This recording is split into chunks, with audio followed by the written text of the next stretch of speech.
Well, we do have confirmation from Marshall County E911 that the US 68 Kentucky 80 Egners Ferry Bridge has been hit by a towboat and barge, and a portion of the bridge has collapsed. We have JP Roberts in the traffic center on the phone. JP, what can you tell us about what's going on? Report that the bridge had been hit by a towboat, and apparently, from what I can understand and what I've been told, is the middle span of the bridge, the column there was hit, collapsed, and apparently is resting on top of the towboat, is the reports I'm getting. And it's unknown at this point if there were any vehicles on the bridge. I'll continue to monitor, Donna, and let you know as soon as I get more information. What we were hearing on the scanner was that Marshall County's EMS had just put in, or their rescue squad had just put in their boats, and Trigg County was just sending their rescue squads to the scene as well. Yes, they have boats in the water. Emergency management is there, Kentucky State Police. Now, you can imagine the real problem you're going to have to cross Kentucky Lake at this time. And as someone who has a lot of family that lives in that area, I can tell you what it's like to think about those folks that you know cross that bridge every day and to wonder if they were on it. Absolutely. You know, this bridge is going to be replaced, or was scheduled to be replaced. The bridge opened to traffic in March of 1932, so it had been in operation for a long time. It was closed for 6 months back in 1943 to allow it to be raised to accommodate the higher water levels when Kentucky Lake was impounded. So it had been a long time since there had been a lot of work done on it. And, Donna, 2,800 vehicles a day are estimated to cross this bridge, so that gives you an idea how much traffic really goes across. And if it does turn out that there was no one on it at this moment, then it's going to be an absolute miracle. Again, if you just tuned in, what we're talking about, confirmation now from Marshall County 911 that the US 68 Kentucky 80 Egners Ferry Bridge has been hit by a towboat, and a portion of the bridge collapsed and has fallen, and from what we understand is now resting on a barge. There are several rescue squads in the area that are making their way, looking to see if there were any cars or trucks on the bridge, and if there are any people in the water who need help. Thank you, JP Roberts. Anything else we need to know? I'll get you more updates as they become available. We'll be here throughout the evening.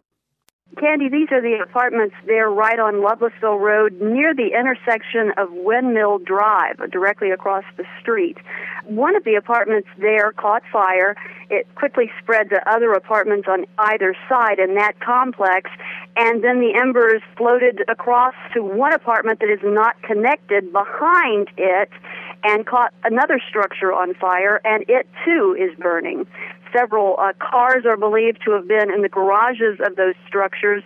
One of the deputies who was the first on the scene, Deputy Steve Croft from the McCracken Sheriff's Department, arrived quickly and knocked on doors, also entered some of those apartments and looked for people and pets. Fortunately, he did not find anyone at home.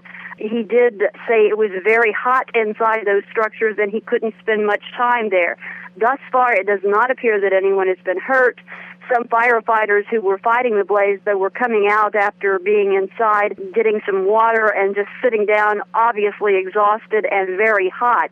The road there on Lovelessville Road has water hoses strung across, and lots of police and firefighter officials in the area, so you'll need to find an alternate route for the time being.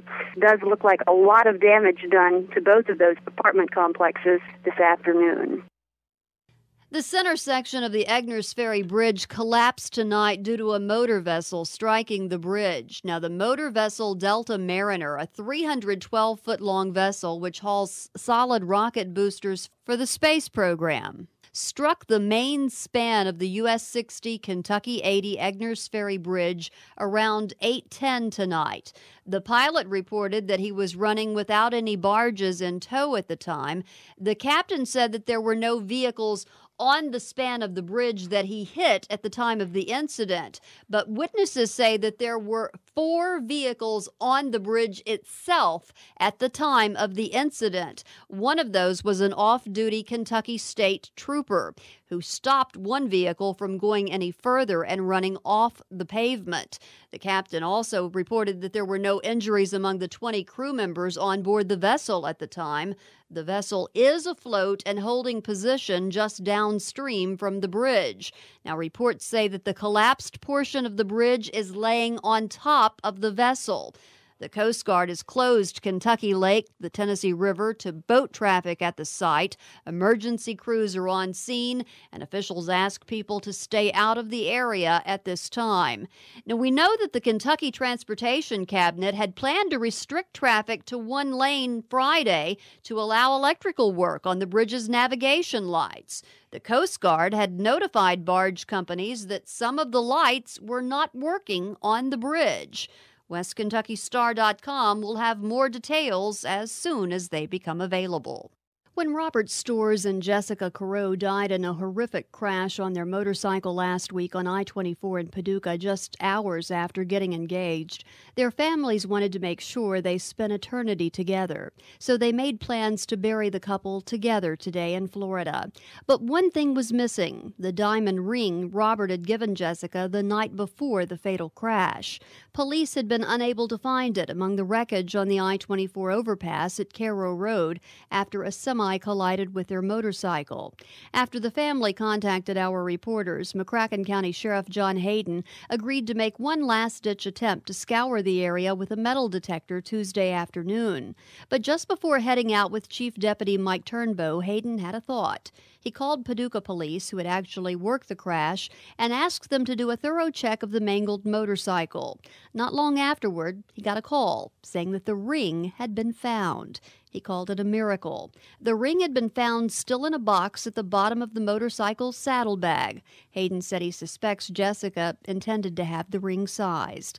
Hayden contacted Storrs' family to let them know the ring had been found and to find out how they wanted it to be sent to them so that it would make it in time for today's funeral.